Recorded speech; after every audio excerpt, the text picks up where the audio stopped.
Olá pessoal, sejam bem-vindos a mais uma aula, boa noite.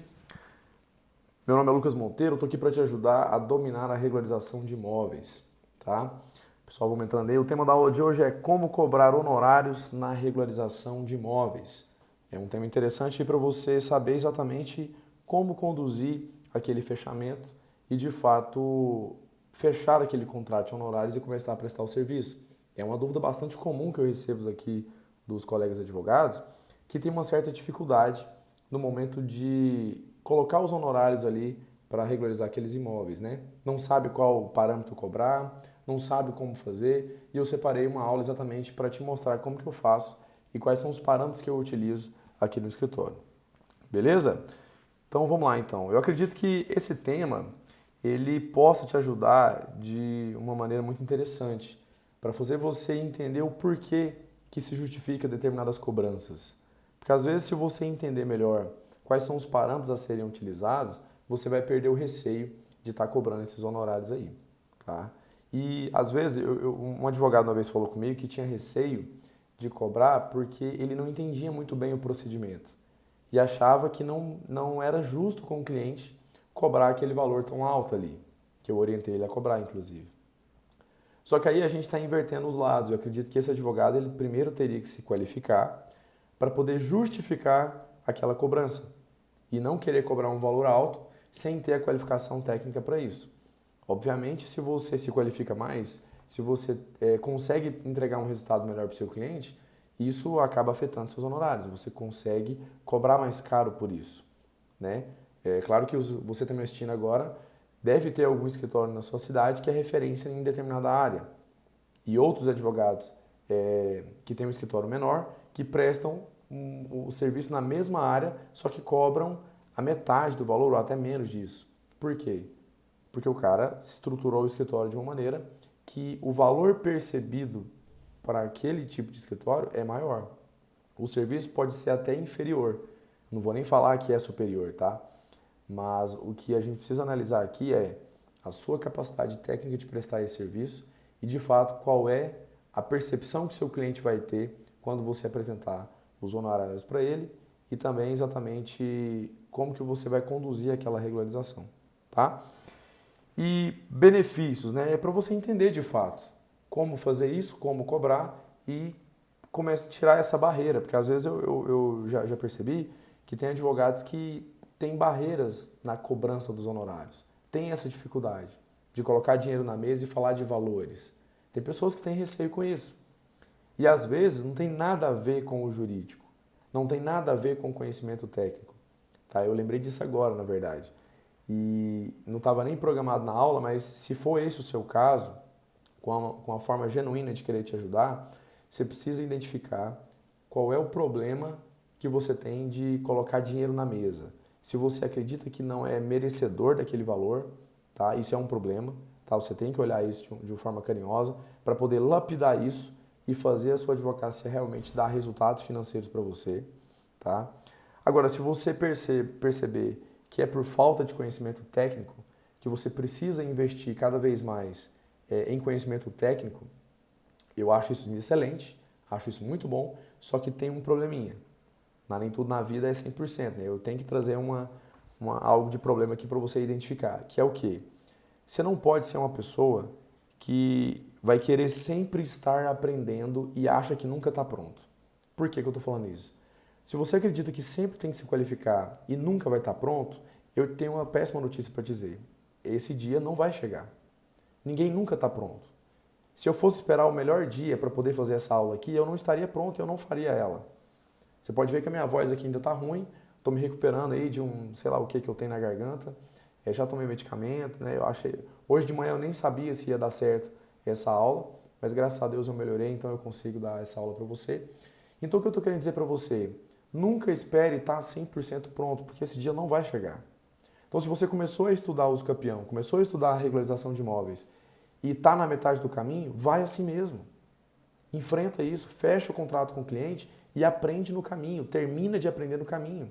Você vai ser forçado a estudar aquilo ali, você vai ser forçado a colocar a mão na massa e aprender na prática. Não aprenda você concluir um curso, não espere você concluir uma mentoria, não. Faz tudo junto, que eu tenho certeza que a prática vai te ensinar muito mais do que a legislação, do que provimentos do CNJ.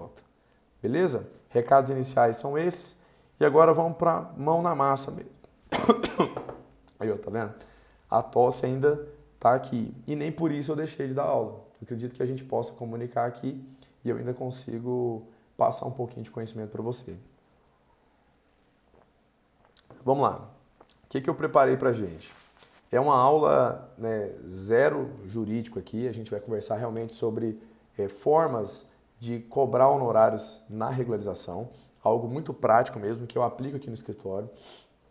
E eu acredito que possa, de alguma maneira, te ajudar.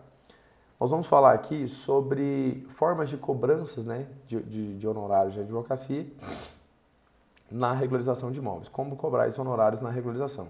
Nos 3 principais tipos de regularização de imóveis no Brasil, que inclusive é o que a gente atua aqui no escritório. Uso capião, adjudicação compulsória e inventário.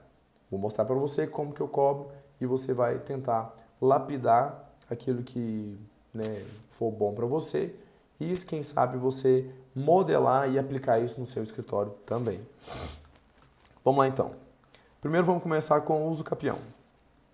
Isso aqui serve tanto para uso capião judicial quanto extrajudicial, beleza? Algumas coisas aqui deverão ser levadas em consideração, mas ao longo da aula vocês vão perceber que serve tanto para um quanto para outro. E tá tudo bem, quem quiser focar no extrajudicial, nada de errado. Quem quiser focar no judicial também vai ter o meu aval aí, meu respeito. Vamos lá. A primeira coisa que eu analiso é o que eu levo em consideração, tá? O cliente chega, você participa de uma reunião, ele vai te contar o caso dele e eu preciso saber algumas informações elementares. Essas informações, o termo elementar, ele é fundamental, ou seja, é algo que não pode deixar de ser analisado, porque isso aqui vai afetar diretamente os honorários e o trabalho a ser executado. Porque um dos parâmetros principais, inclusive eu nem listei, que é a complexidade do caso. Se o caso é muito complexo, obviamente os honorários devem ser maiores. Se o caso é mais simples, naturalmente você pode cobrar honorários menores, ou seja, vai dar menos trabalho. Se vai dar mais trabalho, obviamente você tem que cobrar um valor maior. Mas vamos lá. Primeiro item aqui dentro do que eu levo em consideração. Primeira coisa é saber o valor do imóvel irregular. Eu preciso saber quanto custa aquele imóvel irregular, ou seja, no mercado informal. Quanto que as pessoas normalmente vendem aquele imóvel somente a posse. Eu preciso saber dessa informação. E geralmente eu pergunto isso para o cliente. Olha, se você for vender seu imóvel hoje, quanto que ele vale? Por que eu estou te fazendo isso aqui e te mostrando exatamente como que eu faço? O cliente tem que te falar e você precisa saber qual é o valor de mercado que ele está na mão hoje. Por exemplo, se chegar alguém lá querendo comprar o imóvel somente a posse, quanto que o seu cliente teria de proveito econômico daquela posse? Exatamente isso que você precisa saber. Não necessariamente você vai usar essa informação, mas é importante o advogado saber. Lá na frente você vai entender por quê. Então você já vai anotar mais ou menos quanto que vale a aposta do seu cliente atualmente. E outra, não precisa ser um valor exato. Pode ser o que o cliente acredita que vale, tá? Beleza. Segundo item do que eu levo em consideração, já de início, no momento de conversar com o cliente. Valor do imóvel regularizado. E aí você fala, Lucas, eu não sei quanto que vale porque eu não tenho nenhum parâmetro. É claro que tem. Você vai perguntar para o seu cliente quanto que custa os imóveis regularizados na região, o metro quadrado ali, para você saber e fazer um comparativo de quanto que o seu cliente vai aferir de proveito econômico regularizando o imóvel dele. Ou seja, se a gente está falando de um imóvel irregular que vale 200 mil e, por exemplo, se o imóvel ao lado do seu cliente tem o mesmo tamanho, praticamente as mesmas benfeitorias, vale 400 mil, você concorda comigo que houve houve uma valorização de 100% do valor do imóvel. Então, no momento de negociar com o cliente, você vai ter mais margem para poder negociar com ele e mostrar que você vai dobrar o valor do imóvel dele. Então, no momento da negociação, isso aqui vai colocar seus honorários lá embaixo, na percepção do cliente. Só que, na verdade, os honorários vai estar de forma interessante para você. Então, você precisa saber disso. Quanto que vale a posse do cliente, só o imóvel de posse, quanto que vale mais ou menos o imóvel regularizado, para você fazer mais ou menos o cálculo aí, ok? Terceiro item, do que eu levo em consideração?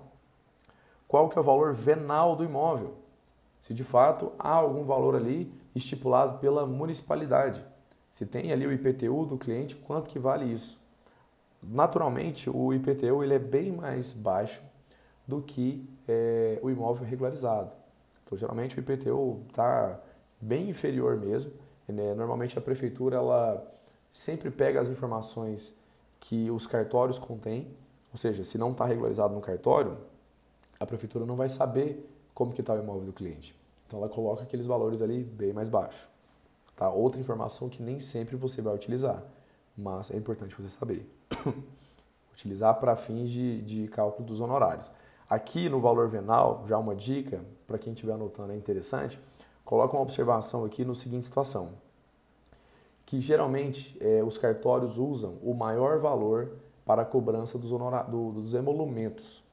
Tá? Então, no que se refere ao valor venal, é interessante que você sempre apresente, tanto ao tabelionato de notas quanto ao registro de imóveis, o menor valor. E o menor valor vai ser qual? O valor de IPTU. Vai ser o valor que é colocado aí no valor venal. Então, geralmente, esse é um valor interessante para você indicar nas suas petições e nos seus requerimentos. Quarto item que eu levo em consideração aqui para fixação dos honorários. Se está em litígio ou em consenso. Você vai identificar exatamente se há litígio instalado ou uma probabilidade de um litígio ser instalado. Por que disso? Naturalmente, quando a regularização ela é extrajudicial, ela tecnicamente vai dar menos trabalho de movimentações de acompanhamento processual. Obviamente, um processo tramitando no Poder Judiciário, você tem um volume de movimentações maiores, porque haverá contestação, haverá apelação, recursos, embargos, agravos, você vai ter uma série de ferramentas processuais para estar defendendo o seu cliente.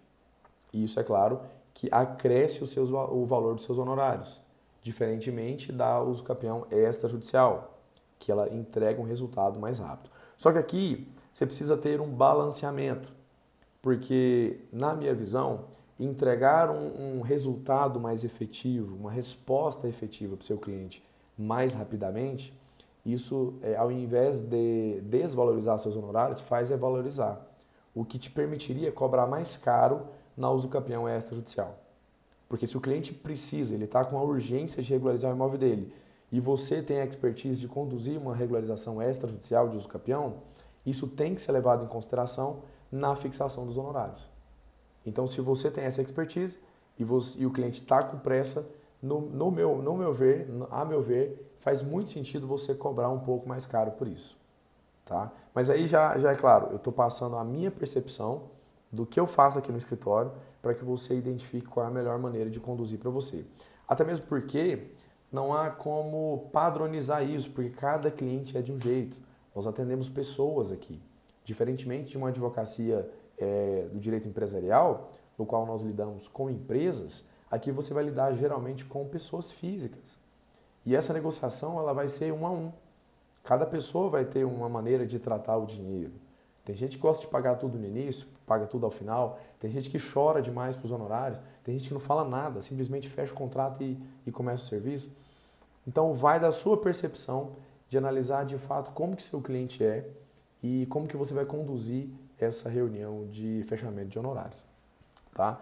Mas é claro, levar em consideração o litígio, se há litígio ou não, isso aqui é fundamental. Para você não entrar numa sinuca de bico aí e dar problema e você ter que conduzir um processo na justiça, anos ali e cobrou o valor de honorários bem baixo. Tá? Beleza, isso aqui, esses 4 itens é o que eu levo em consideração para poder conduzir uma reunião de apresentação de proposta de honorários e para meio que fixar os honorários ali de qual que é a padronização que a gente vai utilizar. Agora, nós falaremos, dentro da Uso Campeão ainda, quais são os parâmetros que eu utilizo para a fixação desses honorários. Primeiro eu falei para você o que eu levo em consideração, ou seja, algo ali que eu preciso ter em mente, mas não necessariamente eu vou fazer cálculos. Agora nós passaremos para valores exatos, que precisam estar na sua cabeça para você conduzir uma regularização e de fato colocar isso em prática na sua advocacia, fazendo a prestação de serviço em regularização de imóveis o mais profissional possível. Porque eu quero aqui com você para que de fato você domine a regularização de imóveis. Eu não quero que você seja um aventureiro que vai começar a prestar esse serviço e daqui 6 meses você vai mudar de área e não vai mexer mais com isso. Nada disso. Quero que você de fato se torne referência na sua cidade ou quiçá no seu estado para que você possa de fato ganhar mais honorários e transformar a sua carreira na regularização de imóveis. Perfeito? Antes de eu passar aqui para os parâmetros, nós tivemos um comentário aqui, deixa eu ver. O IDC Cerqueira comentou o seguinte: poderíamos tomar o valor dos honorários pelo ganho efetivo após a regularização do imóvel? Ganho efetivo seria basicamente o que, doutor? No caso, o valor que o cliente aferiu ali, que o imóvel foi regularizado, o proveito econômico seria isso?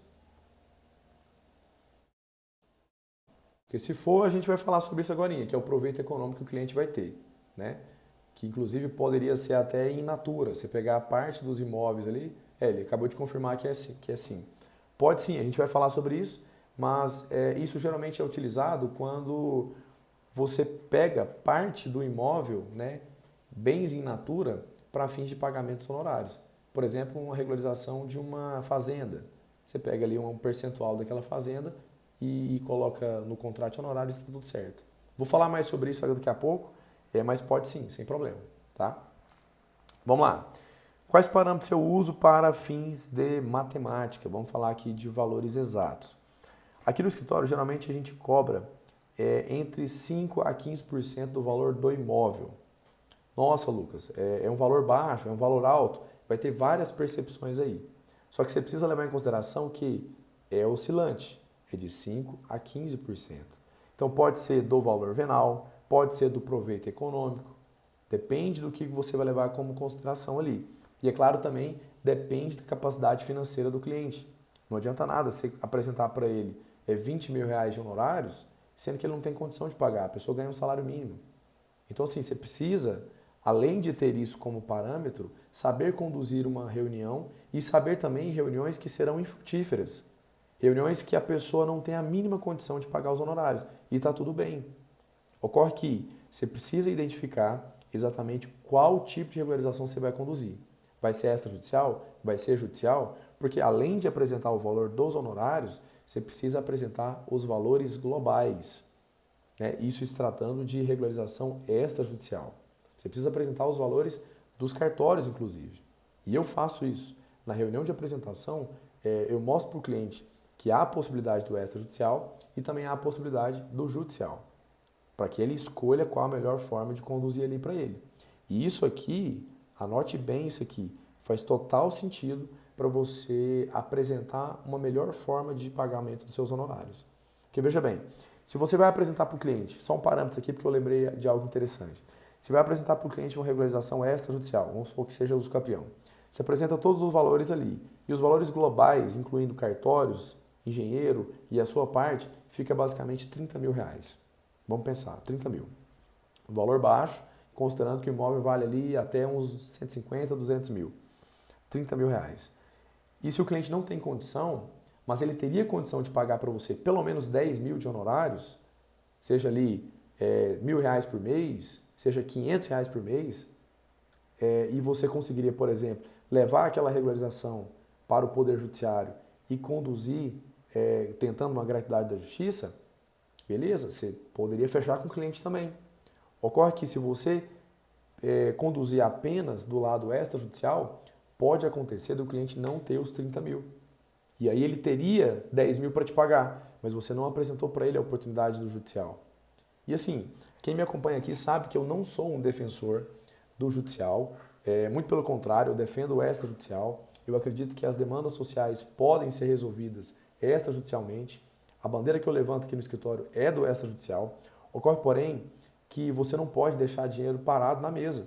Se o cliente, por exemplo, não está com pressa e ele fatalmente fecharia com você para conduzir um processo judicial, eu acredito que você tem que apresentar essa oportunidade para ele, tentar uma gratuidade da justiça, informar a ele que há a possibilidade de dar certo e dar errado e fechar pelo menos o seu contrato de 10 mil.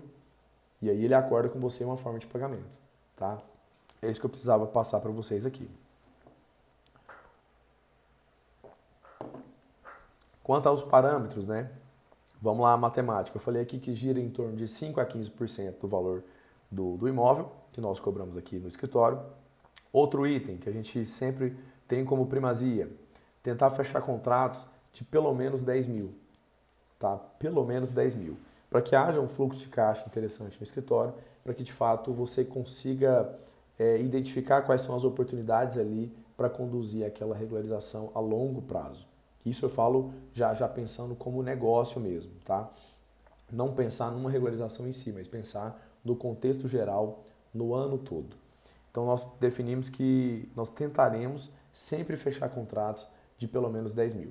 É claro que tem situações que vai chegar um que a pessoa consegue fechar ali em 7 mil, obviamente o escritório não vai fechar as portas. Ocorre que você precisa ter um valor mínimo para que você consiga trabalhar isso dentro do seu escritório.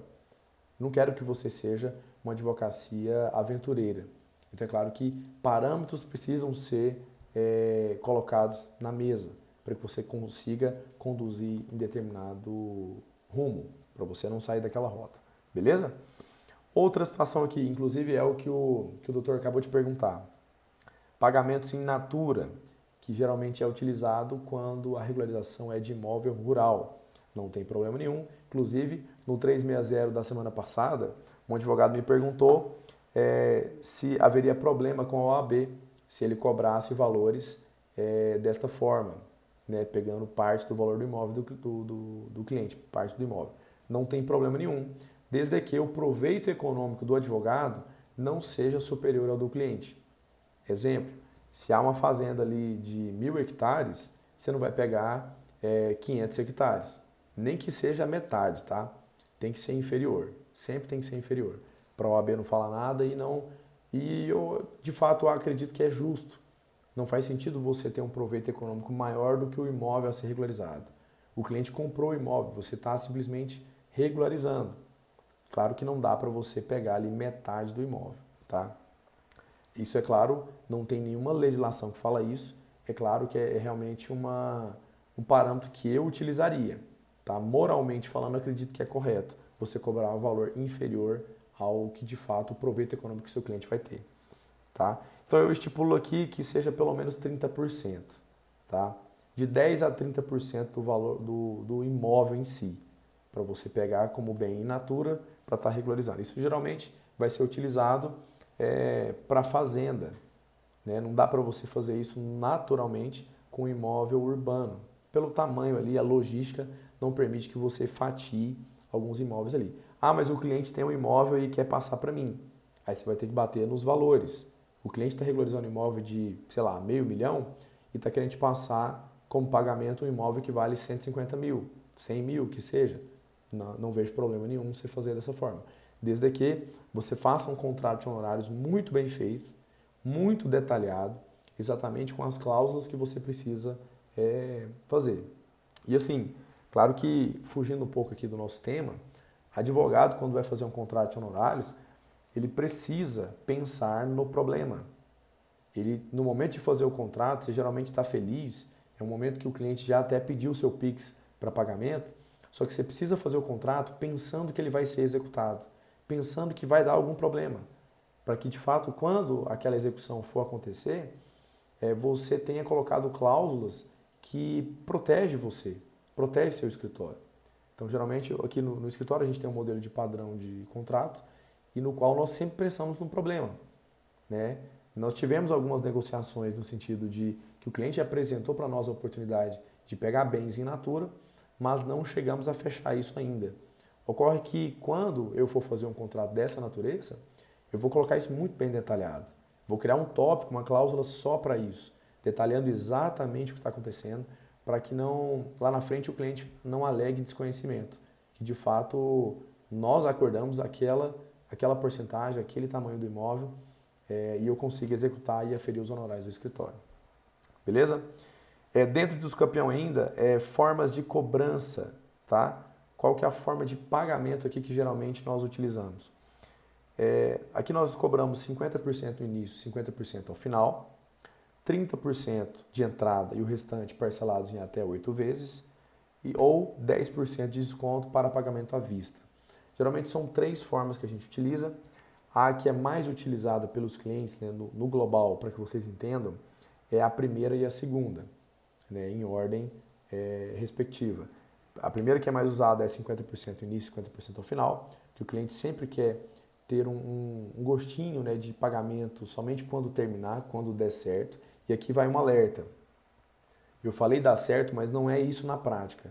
Porque a conduzir a regularização, a advocacia é uma atividade de meio e não de fim. Você não promete para o seu cliente que você vai regularizar o imóvel dele.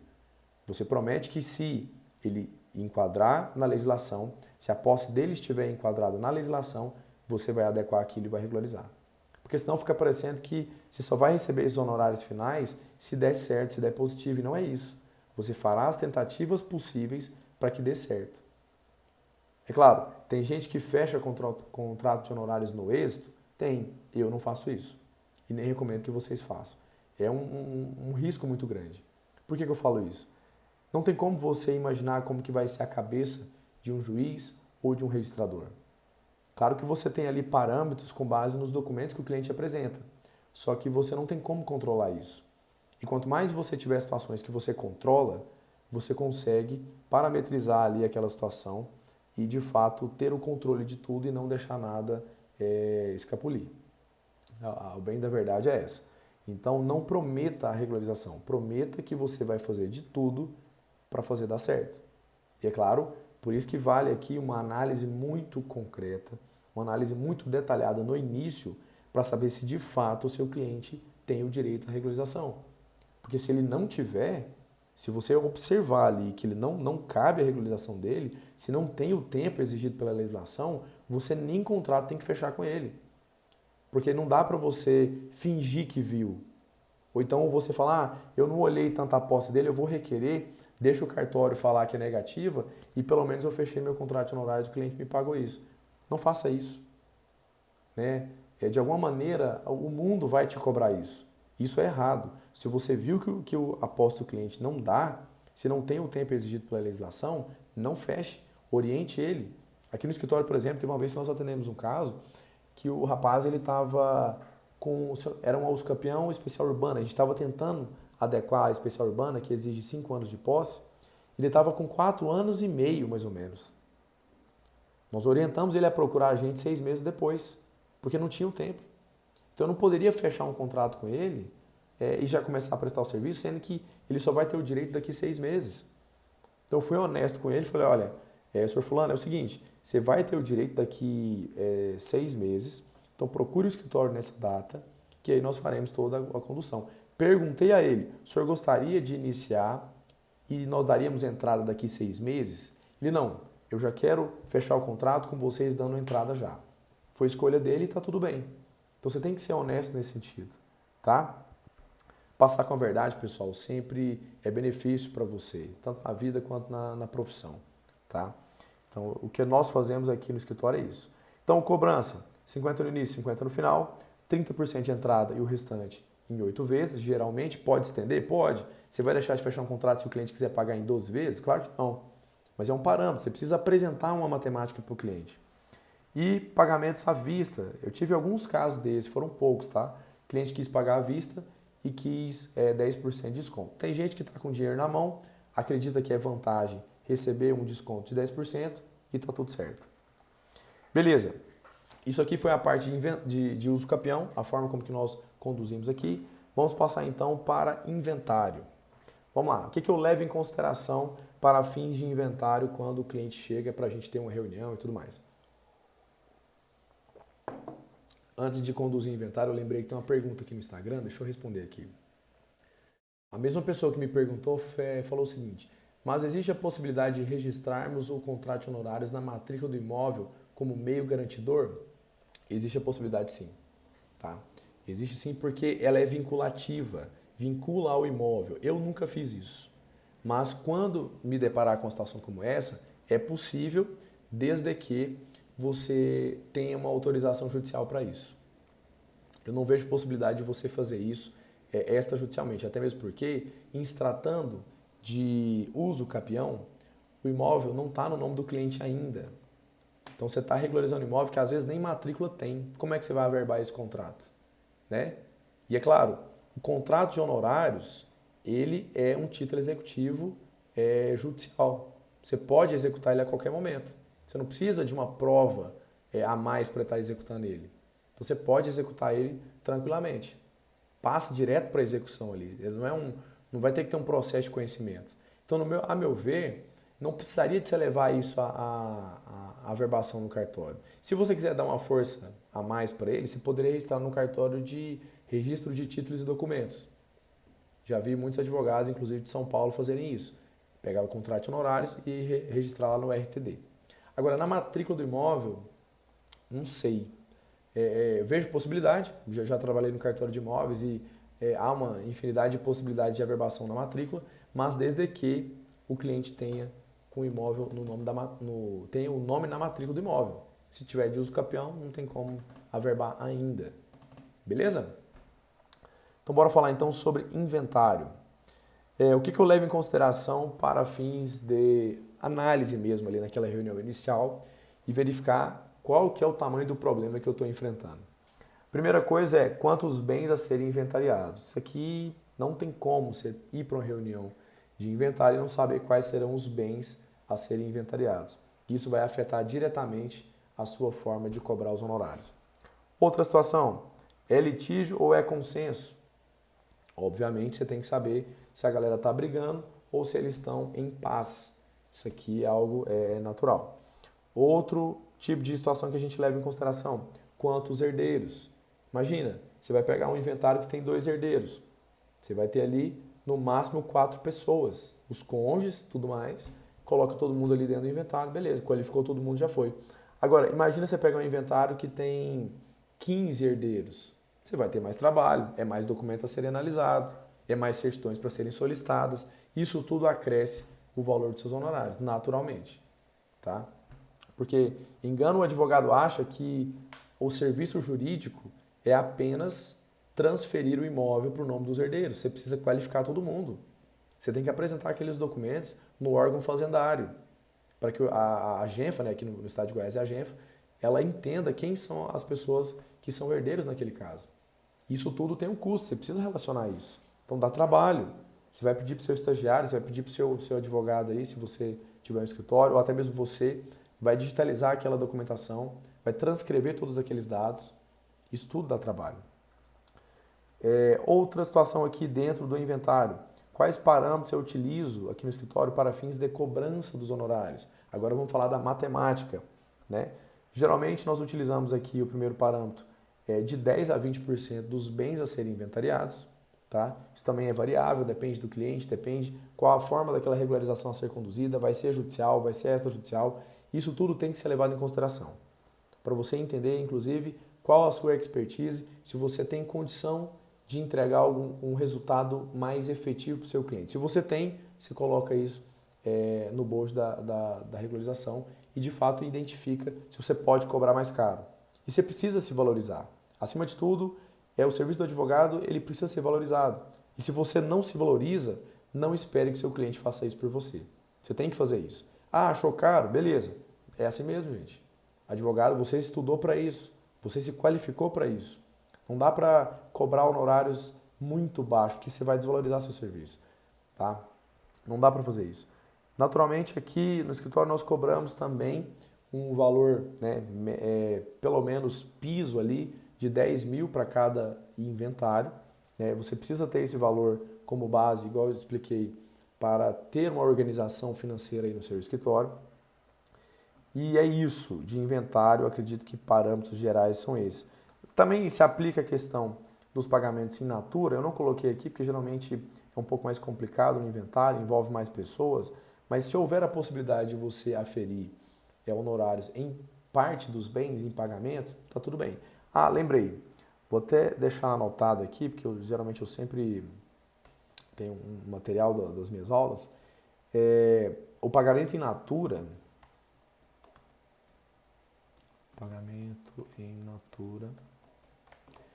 no inventário, ele é mais comum quando há bens pecuniários, tem valores ali no banco, por exemplo, tá? Você pode pedir um alvará para poder estar levantando aqueles valores ali para fins dos seus pagamentos honorários, tá tudo bem, tá?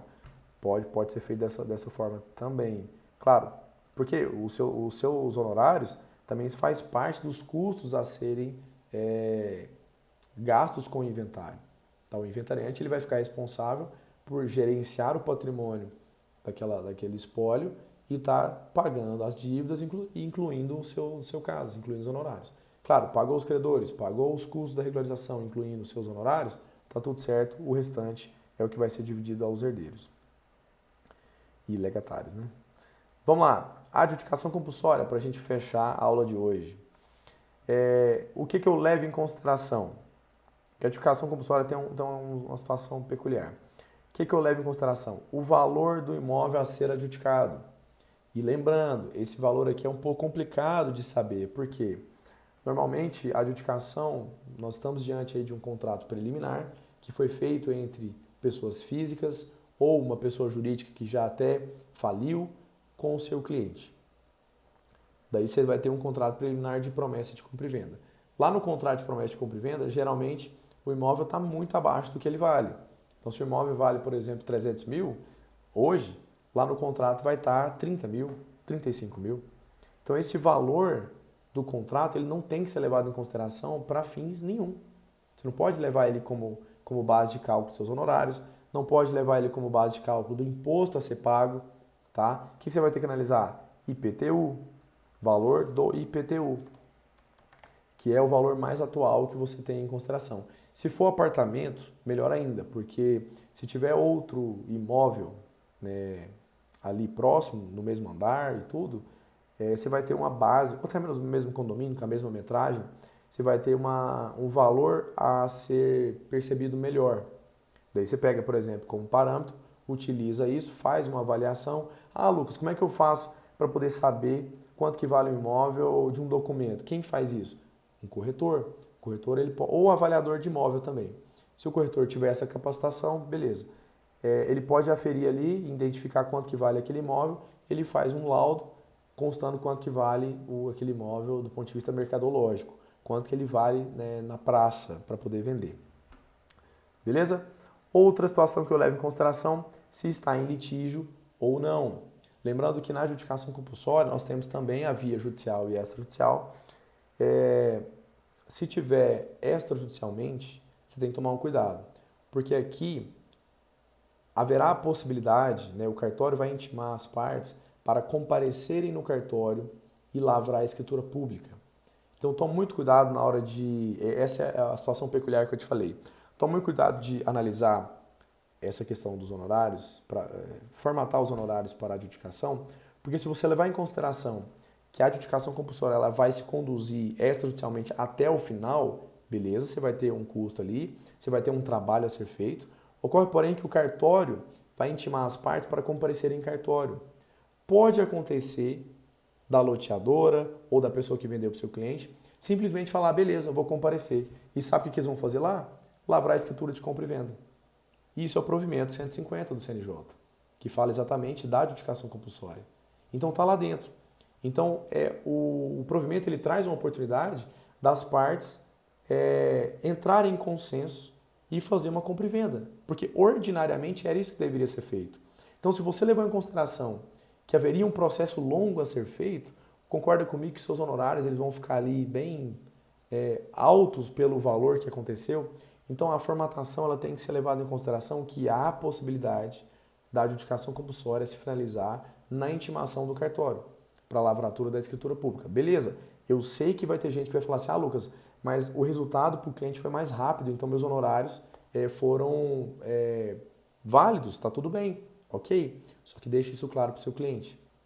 não deixa ele perceber, né, e ele não pode ter essa percepção de que você não trabalhou até o final, que foi o cartório que resolveu o problema. Não, foi você que conduziu. Aí cabe a sua perspicácia de investigar se de fato o pessoal quer fazer uma negociação para poder lavrar a escritura e tudo bem. Porque é o que deveria acontecer. A adjudicação vem para isso, para regularizar imóveis que não foram outorgados escritura pública. Aqui no escritório, por exemplo, nós temos um caso em que vai acontecer isso. Nós fizemos o GPS com a cliente, nós identificamos o caso dela e não é caso de uso capião e não é caso de adjudicação. É simplesmente um caso da pessoa que vendeu lavrar a escritura. Nós iremos conduzir ela, orientar ela os documentos que tem que ser feito e vai lavrar a escritura e vai registrar e deixar no nome dela. E nós iremos cobrar um valor por isso, por ter identificado isso e por conduzir aquela regularização e de fato colocar o imóvel no nome da cliente. Então, seja transparente.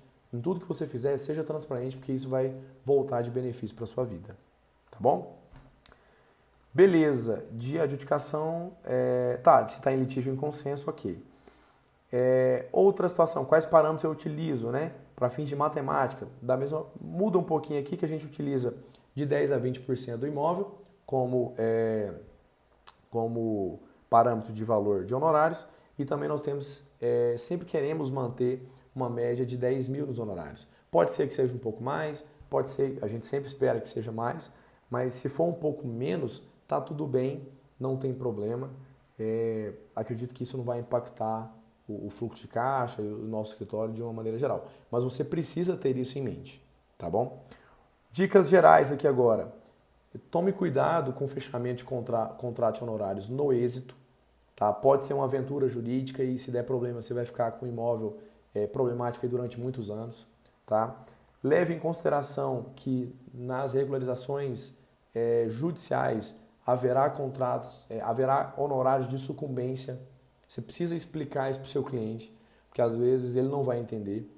Às vezes se tiver algum valor ali, principalmente em litígio que estiver sendo, sei lá, algum valor a ser cobrado da parte contrária, e se a pessoa conhecer a parte contrária, inclusive, pode dar algum problema, você tem que deixar isso claro para ele que sucumbência é uma coisa, honorários contratados é outra coisa. Beleza? Pessoal, acho que é isso. Acredito que tivemos uma... a pessoa perguntou que se a aula vai ficar gravada. Vai sim, tá? Pode assistir novamente aí quantas vezes você quiser. Acredito que eu atingi o meu objetivo de hoje, né? Te passei aqui sobre como cobrar honorários na regularização de imóveis. É claro que em 40 minutos, 42 minutos, não é possível falar tudo que eu gostaria. Eu preciso de mais tempo para isso, né? Um evento, um curso, alguma coisa, para te dar mais detalhes no caso concreto. Mas acredito que em linhas gerais era isso que eu queria passar para vocês ficarem mais atentos aí e aprenderem a cobrar, aprenderem a se valorizarem. A advocacia é uma profissão que nem sempre ela é tão valorizada. Nós precisamos nos impor para que, de fato, o nosso serviço ele possa impactar pelo menos uma parcela da sociedade que está sofrendo com imóveis irregulares. Beleza? Valorize a sua advocacia, valorize todos nós, porque você se valorizando, você está valorizando toda a advocacia. Então nós precisamos entender isso para, de fato, conseguir prestar um serviço de excelência e cada vez mais nós sermos melhor remunerados. É isso que eu espero para você, é isso que eu espero para nós. Tá bom? Pessoal, muito obrigado quem esteve presente aqui na aula, tanto no ao vivo quanto no gravado. Desejo a vocês aí excelentes fechamentos de contratos e uma boa semana a todos aí. Vejo vocês na quinta-feira no 360 da regularização. Quem quiser entrar ao vivo comigo, venha para a gente conversar, bater um papo, você explicar exatamente o caso que você esteja passando e eu, de alguma maneira, poder te ajudar. Beleza? Um abraço a todos e até quinta-feira. Valeu!